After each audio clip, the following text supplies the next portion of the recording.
Hello parents, क्या आपको भी आज के कंपटीशन के ज़माने में अपने बच्चों की पढ़ाई की फ़िक्र है? तो अब हो जाइए बिल्कुल टेंशन फ्री, क्योंकि हम लेकर के आए हैं खूबी.com, आपके बच्चों की पढ़ाई, उनकी सफलता का बेस्ट पार्टनर। धन्यवाद। हेलो स्टूडेंट्स, मेरा नाम है शालिनी सूरी और मैं हूं आपकी हिंदी मेंटोर। आप सभी का बहुत बहुत स्वागत है मेरी हिंदी व्याकरण क्लास में। आज मैं लेकर के आई हूं एक नया टॉपिक, संधि।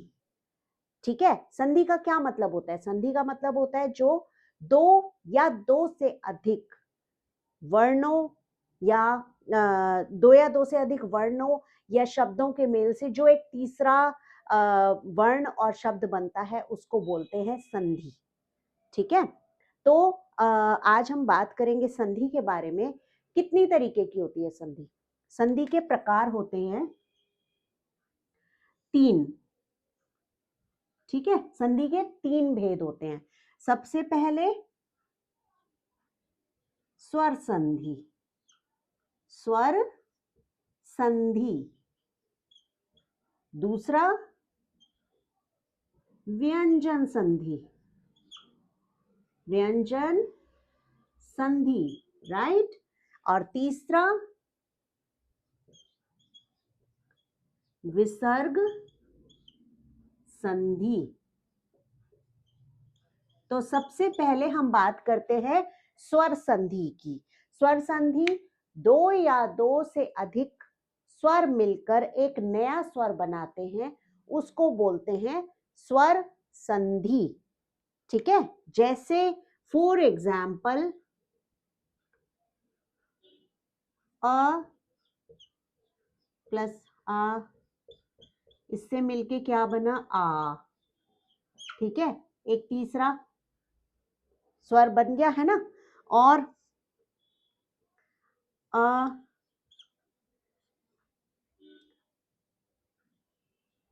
प्लस ई, ए। ठीक है, तो इसको बोलते हैं स्वर संधि। अब स्वर संधि होती है दो तरह की। ठीक, दीर्घ स्वर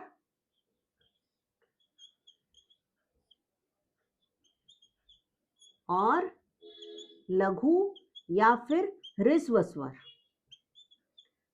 दीर्घ स्वर संधि और लघु संधि, लघु स्वर संधि, राइट। तो जो दीर्घ स्वर संधि होती है वो दीर्घ स्वरों के जोड़ से मिलके बनती है, और जो लघु स्वर संधि होती है वो लघु स्वरों के जोड़ से मिलती है। अब दीर्घ स्वर कौन से है? आपको याद होगा, मैंने वर्ण वाला जो चैप्टर वर्णमाला वाला जो आपको टॉपिक कराया था, उसमें आपको बताया था कि दीर्घ स्वर कौन से होते हैं। दीर्घ स्वर जिनमें आवाज जो है, साउंड जो है थोड़ा ज्यादा आता है, आ, राइट। और लघु स्वर कौन से होते हैं? जिसमें साउंड थोड़ा कम आता है, अ। ठीक है, तो वह संधि जो दीर्घ स्वर से मिलके बनी है उसको बोलते हैं दीर्घ स्वर संधि। यानी कि अ प्लस आ, या आ प्लस आ। ठीक है, और लघु स्वर संधि कौन सी होती है? ये अ और छोटी ई, ये लघु स्वर है, ये होती है लघु स्वर संधि, राइट। तो ये हो गया स्वर संधि। अब बात करते हैं व्यंजन संधि की।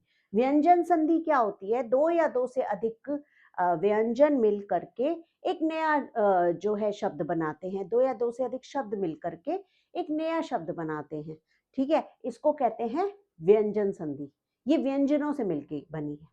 ठीक है, तो फॉर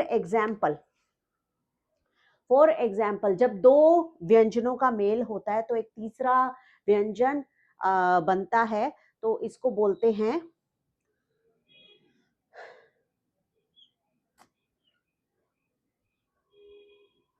तट जमा स्थ। ठीक है, क्या बन गया? तटस्थ।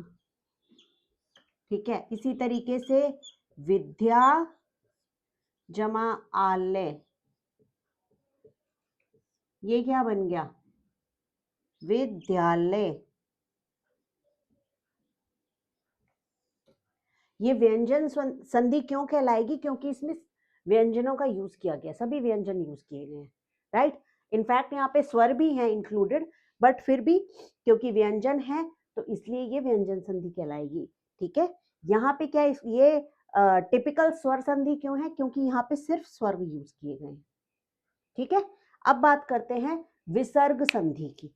विसर्ग संधि क्या होती है? सबसे पहले तो ये समझते हैं विसर्ग क्या होते हैं, है ना।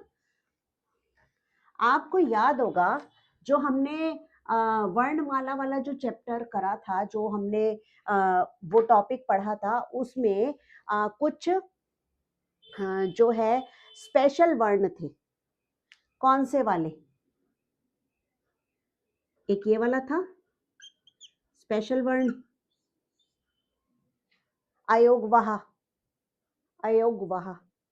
तो ये जो इसके ये जो दो डॉट्स हैं इसको विसर्ग बोलते हैं, ठीक है। और इन डॉट्स का यूज हो करके जो संधि का निर्माण होता है, जो नए शब्दों का निर्माण होता है, उसको कहते हैं विसर्ग संधि, ठीक है।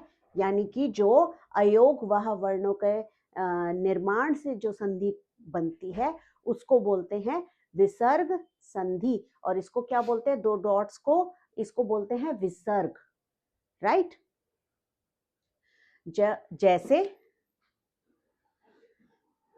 अब अगर हम बात करें राम, एक तो ये नॉर्मल लिखा हुआ है राम, और अगर हम इसके आगे ये दो डॉट्स लगा देंगे, यानी कि ये विसर्ग जब लगा देंगे तो इसको क्या बोलेंगे? इसको बोलेंगे रामः, ठीक है। इसको क्या बोलेंगे? रामः, ठीक। अब इसमें अगर हम ऐड कर देते हैं रामः में, अगर अत्र हमने ऐड कर दिया, रामः में अगर अत्र ऐड कर दिया तो ये संधि क्या बनेगी? विसर्ग हट जाएगा, रामास्त्र, ठीक है। ये क्या बन जाएगा? रामास्त्र, ठीक। तो इस तरीके से जो है आप रेगुलर प्रैक्टिस करते रहिए, और आप जो है जब रूटीन में प्रैक्टिस करेंगे, पढ़ते रहेंगे, अपनी आपकी बुक के पीछे जो अभ्यास कार्य होता है ना, उसको अगर आप रेगुलर में करेंगे तो आपको बहुत इजी हो जाएगा ये व्याकरण के ये टॉपिक समझना। हालांकि हमारी अपनी भाषा है तो हमें ये मुश्किल नहीं आनी चाहिए, बट फिर भी एग्जाम के पर्पज से आप बहुत अच्छे से अपनी प्रिपरेशन कर पाएंगे, ठीक है। तो फिर से मिलती हूँ अपने नए टॉपिक के साथ। Till then keep learning.